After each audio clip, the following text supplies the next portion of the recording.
Bismillahirrahmanirrahim. Assalamualaikum warahmatullahi wabarakatuh. Selamat pagi dan salam sejahtera untuk kita semuanya. Bapak Ibu yang saya banggakan, apa kabar Bapak Ibu? Alhamdulillah. Bapak Ibu sehat semuanya? Sehat ya pastinya. Saya lihat dari wajah-wajahnya yang berseri-seri ini menandakan Bapak Ibu sangat-sangat sehat ya, alhamdulillah. Bapak Ibu, ada yang sudah pernah mengenal saya? Ada? Oh, ada. Ya, kapan kita ketemu ya, Pak ya? Oh, dulu. Oh ya, ya. Oke. Eh, yang bagi yang belum ya, Bapak Ibu, saya kenalan dulu dengan saya. Nama saya adalah Bagas Yulistiati Setiawan. Biasa dipanggil dengan Ibu Bagas, begitu saja. Ya. Saya sebagai PNS sudah cukup panjang ya, karir saya sudah sangat panjang, sudah pindah-pindah tempat ya, mulai dari Bapeda, kemudian ke Biro Perekonomian, ke Dinas Koperasi, kemudian ke Dinas Perindak, dan yang terakhir di BPSDM sebagai labuhan terakhir saya, Bapak Ibu. Ya. Bapak Ibu yang saya banggakan, peserta PKP semuanya, nah, kita tahu bahwa yang namanya PKP kemarin Bapak Ibu pasti sudah diberi penjelasan oleh WI sebelum saya, ya WI yang mengampu di agenda 1. Dengan siapa Bapak Ibu kemarin WI-nya? Oh, dengan Bu Retno. Iya, Bu Retno kebetulan satu tim dengan saya. Ya, oke. Jadi Bu Retno kemarin sebelum memberikan agenda kepemimpinan dalam Pancasila dan bela negara, pasti beliau sudah menyinggung sedikit banyak tentang bagaimana PKP itu, apa itu PKP itu. Ya. Sedikit saya ulang ya Bapak Ibu, bahwa yang namanya PKP itu ada 5 agenda. Ya, yang pertama tentang kepemimpinan Pancasila dan bela negara. Kemudian yang kedua adalah agenda kepemimpinan pelayanan. Dan yang ketiga adalah agenda pengendalian pelaksanaan pekerjaan. Yang keempat adalah aktualisasi kepemimpinan. Dan yang terakhir adalah agenda orientasi program. Nah, itu nanti akan Bapak Ibu pelajari selama Bapak Ibu menempuh pendidikan pelatihan PKP ini. Bapak Ibu yang saya banggakan, saya di sini hanya khusus agenda 2, Bapak Ibu ya, karena sudah dibagi-bagi ya, setiap agenda ada yang mengampu sendiri. Kemarin agenda 1 dengan Ibu Retno, kemudian agenda 2 dengan saya, kemudian agenda ketiga dengan siapa Bapak Ibu? Oh ya, dengan Pak Anang ya, Pak Anang ketua tim saya bisa akan memberikan agenda 3. Kemudian agenda keempat dengan siapa? Oh, dengan Pak Supriyanto, ya Bapak Dr. Supriyanto. Dan yang kelima adalah dengan Pak Rafiq. Oh, dengan Pak Rafiq. Ya, oke. Ya, beliau-beliau adalah dalam tim saya. Dalam agenda 2 ini, saya akan memberikan informasi atau mengampu tentang mata pelatihan ada 4 ya. Yang pertama adalah diagnosa organisasi, kemudian yang kedua adalah berpikir kreatif dalam pelayanan, kemudian yang ketiga adalah membangun tim efektif di era new normal. Aduh, susah ya mau era new normal gitu. Kemudian yang terakhir adalah kepemimpinan dalam pelaksanaan pekerjaan. Nah, ini 4 mata pelatihan yang akan kita pelajari dalam beberapa kali pertemuan ya. Karena di agenda 2 itu bukan satu kali ini bertemu dengan saya, nanti ada beberapa pertemuan, bahkan ada klasikalnya juga ya.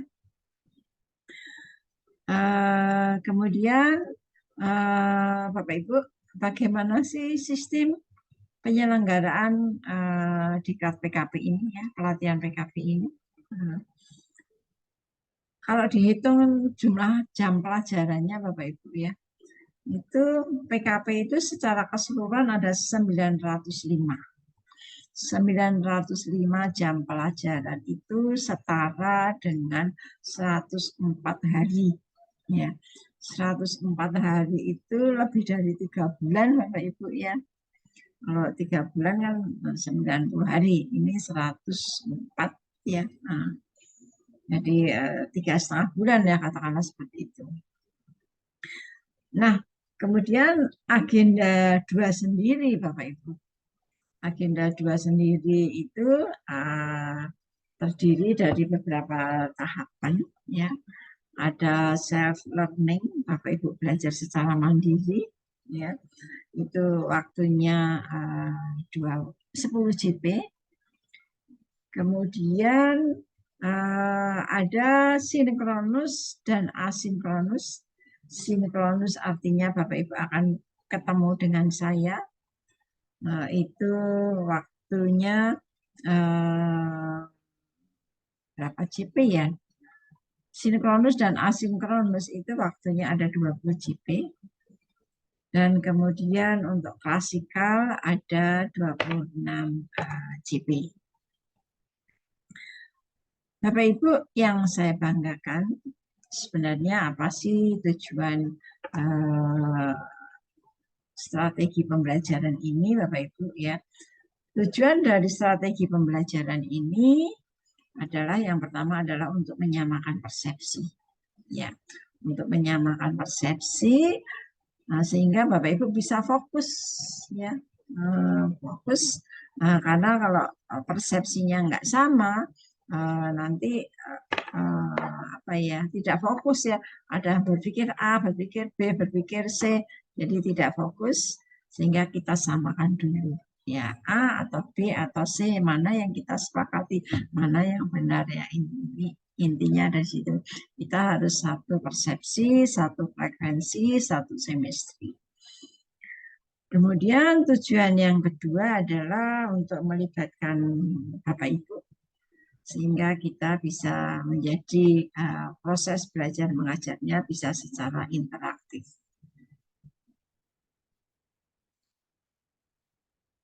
Bapak Ibu yang saya banggakan, di sini saya akan kemukakan juga apa sih dasar hukumnya. Dasar hukum penyelenggaraan PKP ini Bapak Ibu. Itu ada 2 Bapak Ibu ya. Perlan dan keputusan kepala LAN ya. Perlannya nomor 5 dan nomor 6 tahun 2022. Kalau keputusan LAN-nya ada keputusan LAN nomor 374 dan 375. Semuanya mengatur tentang pelatihan struktural kepemimpinan.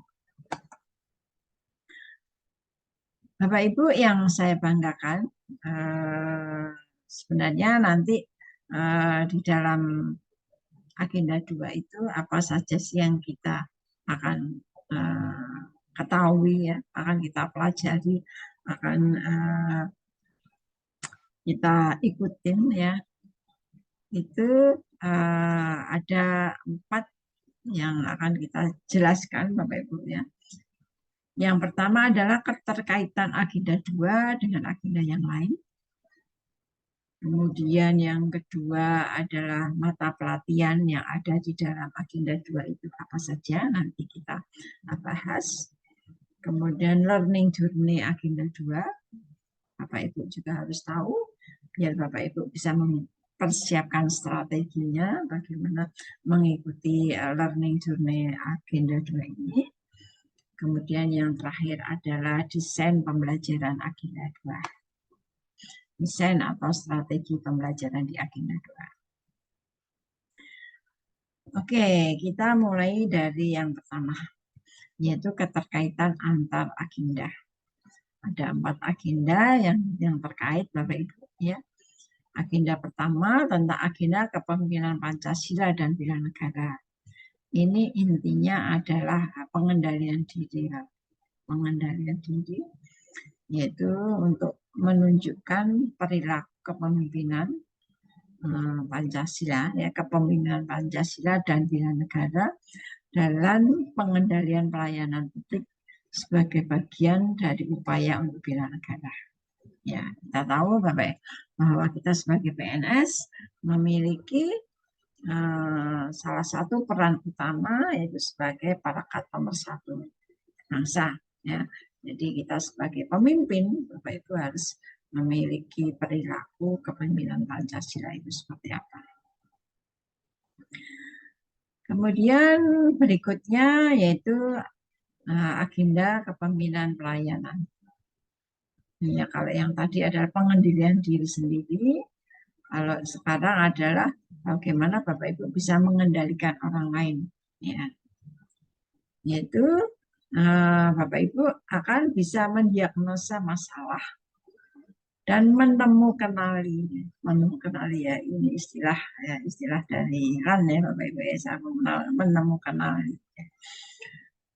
gagasan melalui berpikir kreatif dengan memberdayakan dan membangun tim yang didukung dengan komunikasi yang efektif dalam memimpin pengendalian pelayanan publik. Ya. Jadi di agenda 2 ini nanti Bapak Ibu akan bisa mendiagnosa masalah. Ya. Jadi Bapak Ibu nanti akan diminta untuk mengidentifikasi permasalahan. Kemudian Bapak Ibu harus bisa mencari gagasannya dalam melaksanakan gagasan nanti. Bapak Ibu harus bisa memberdayakan stafnya, memberdayakan orang-orang di sekitar Bapak Ibu melalui dukungan dari komunikasi efektif Bapak Ibu. Ya, kalau Bapak Ibu komunikasinya bagus, nanti pasti timnya akan solid, timnya akan lancar di dalam bekerja. Dan kemudian memimpin pengendalian pelayanan publik. Ya, di sini adalah karena Bapak Ibu sebagai pejabat yang masih paling bawah, ya, Bapak Ibu adalah langsung berhadapan dengan pelayanan. Ya, nanti kalau Bapak Ibu sudah naik ke jenjang yang lebih tinggi, nanti fokusnya beda lagi. Ya. Kemudian agenda ketiga adalah agenda pengendalian pekerjaan. Nah, di sini intinya Bapak Ibu mengendalikan organisasi. Ya, Bapak Ibu akan diberi kemampuan untuk mengendalikan kegiatan pelayanan publik dengan mengedepankan perencanaan kegiatan dan anggaran pelayanan publik yang berorientasi pada manajemen mutu serta mampu mengoptimalkan pemanfaatan teknologi informasi dan komunikasi.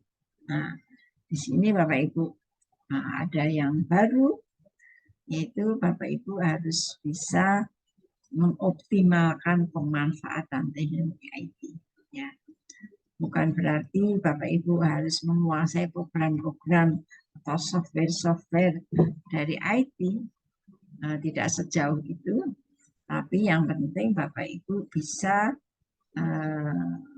memanfaatkan, misalnya Bapak Ibu memanfaatkan aplikasi-aplikasi yang sudah ada untuk diterapkan. Nah, jadi Bapak Ibu tidak perlu mendesain, membuat aplikasi, tapi Bapak Ibu bisa memilih aplikasi apa sih yang cocok, yang tepat digunakan untuk memberikan pelayanan kepada publik. Ya.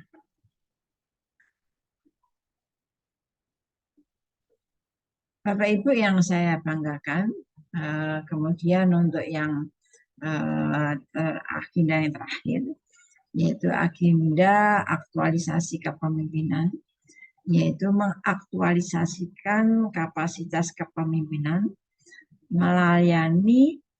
melalui pengalaman best practice, pengendalian kegiatan pelayanan publik, dan aplikasinya dalam aksi perubahan dalam meningkatkan kualitas pelayanan publik. Nah, di sini nanti Bapak Ibu ada pengalaman best practice. Artinya Bapak Ibu nanti akan diajak studi lapangannya, stula. Ya. Stula di tempat di mana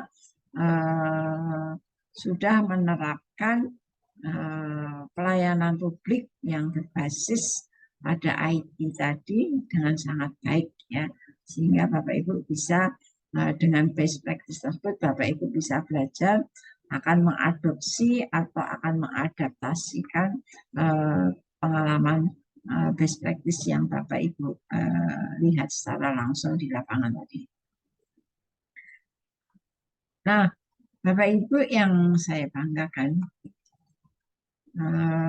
mata pelatihan inti di agenda 2 ini ada 4, Bapak Ibu, ya. Yang pertama adalah diagnosa organisasi, kemudian berpikir kreatif dalam pelayanan, kemudian membangun tim efektif di era new normal, dan yang keempat adalah kepemimpinan dalam pelaksanaan pekerjaan. Nah, nanti kita akan pelajari. Nah, di samping Bapak Ibu belajar secara mandiri, nanti kita juga akan belajar bersama-sama dengan mendiskusikan ini dengan tugas-tugas. Nah, Bapak Ibu, untuk yang ketiga, yaitu tentang learning journey atau agenda pembelajarannya sendiri. Di agenda 2 ini ada terbagi dari beberapa bagian, Bapak Ibu, ya. Agenda 2 ini ada di hari keempat dan hari kelima. Ya. Hari keempat, Bapak Ibu belajar secara mandiri. Kemudian hari kelima juga belajar secara mandiri. Kemudian untuk learning, Bapak Ibu, hari ke-13, ya. Ke-13 itu ada sinkronus bersama kami, bersama WI. Itu hanya 2 JP, kemudian Bapak Ibu belajar secara mandiri dengan mengerjakan tugas-tugas, itu selama 8 JP, dan yang hari ke-14 juga demikian, itu ada 2 JP secara 4 JP secara sinkronus dan 6 JP secara asinkronus. Kemudian hari ke-29, 30, dan 31 atau selama 3 hari Bapak Ibu kita akan bertemu tatap muka langsung, ya.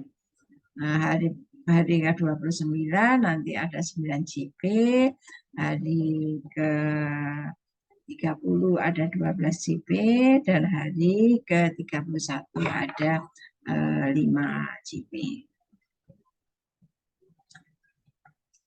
Bapak Ibu, bagaimana sih desain pembelajaran sinkronus yang pertama untuk learning pada hari yang ke-13, ya. Di situ Bapak Ibu nanti akan memberikan salam dan sapaan kepada peserta. Kemudian di sini ada memperkenalkan diri dan berinteraksi dengan peserta. Dan seterusnya adalah peserta diminta untuk menceritakan secara singkat tentang pengalaman kepemimpinan. Dan yang keempat, menjelaskan hasil belajar dan indikatornya, serta memotivasi peserta. Kemudian di dalam penyajiannya, Bapak Ibu akan mereview pengalaman dan menyamakan pemahaman tentang agenda 2, tentu saja dengan peserta, Bapak Ibu. Dan yang kedua adalah overview agenda 2 dan keterkaitan antar agenda. Dan yang ketiga adalah menjelaskan tugas sinkronus dan asinkronus. Kemudian diberi penutupan dengan merangkum, kemudian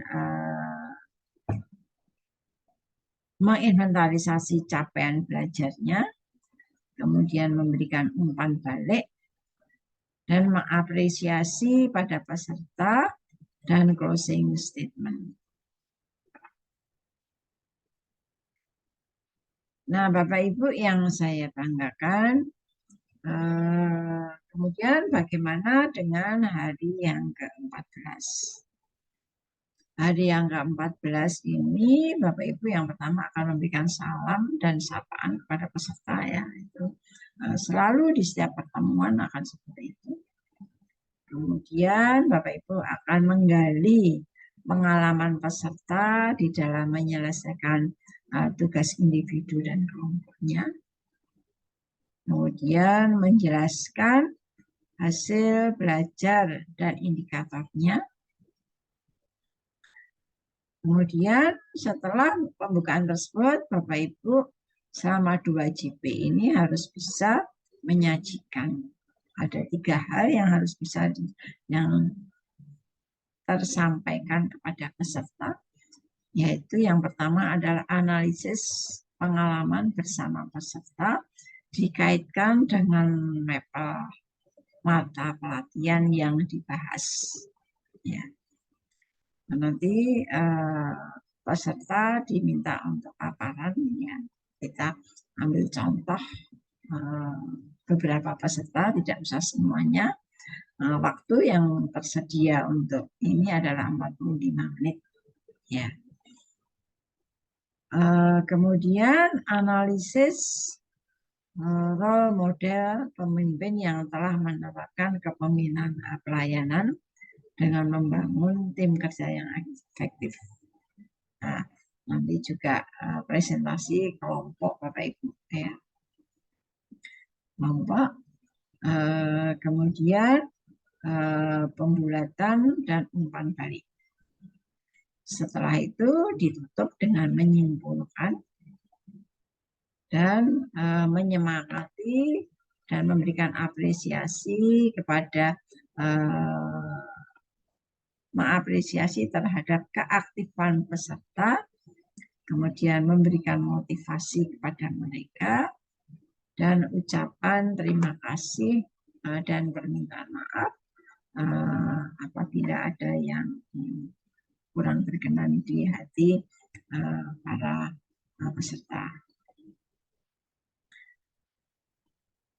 Bapak Ibu yang saya banggakan, di dalam klasikal ya tadi sudah kita sebutkan ada 3 hari, hari ke-29, hari ke-30 dan hari 31. Hari ke-29 ya, itu ada 9 JP Bapak Ibu ya.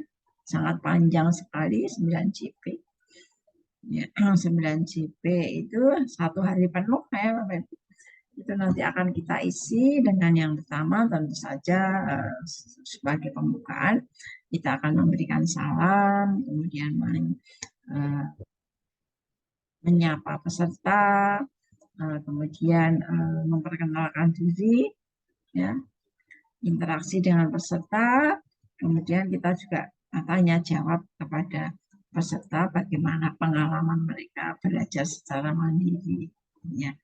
Diminta untuk sharing, untuk cerita pengalamannya belajar secara mandiri dan apa yang sudah didapat dengan belajar secara mandiri tersebut. Kemudian di dalam penyajiannya Bapak Ibu, nanti Bapak Ibu akan mereview pengalaman dan menyamakan pemahaman tentang agenda 2. Ya. Kemudian overview agenda 2 dan keterkaitan dengan agenda. Dan kemudian Bapak Ibu juga menjelaskan tugas-tugas untuk asinkronusnya individu dan kelompok. Kemudian juga yang terakhir biasa Bapak Ibu untuk merangkum capaian belajar umpan balik.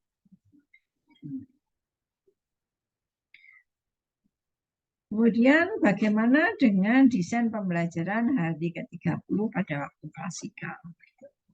Di sini ada 12 JP. Ya. 12 jam pelajaran. Itu mulai jam berapa Bapak Ibu? Ya. Sampai malam ini ya.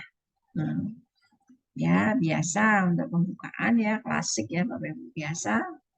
Berikan salam dulu, kemudian sapa pada peserta, kemudian interaksi dengan mereka, kemudian peserta diminta untuk menceritakan bagaimana pengalaman dia sebagai pemimpin. Kemudian juga menjelaskan hasil belajar dan indikatornya, kemudian memotivasi peserta.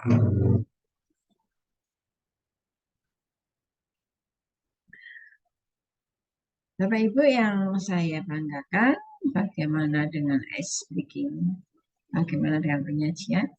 Diawali dengan ice breaking, kemudian peningkatan kapasitas tim yang efektif, kemudian praktek kegiatan peningkatan kapasitas, yaitu melalui COP, sharing, session, dan lain-lain. Dan diakhiri dengan penutupan, yaitu rangkuman, capaian belajar, umpan balik, dan apresiasi. Sedangkan untuk hari ke-31 yang 5 JP itu, Bapak Ibu setelah memberikan pembukaannya, Bapak Ibu akan menyajikan untuk menyempurnakan rencana aksi perubahan berkaitan dengan agenda 2, kemudian permainan atau simulasi siapa yang menjadi pemimpin, dan mempraktekkan gaya kepemimpinan. Kemudian ditutup dengan menarik kesimpulan dan mengapresiasi peserta, serta memberikan memutar video motivasi.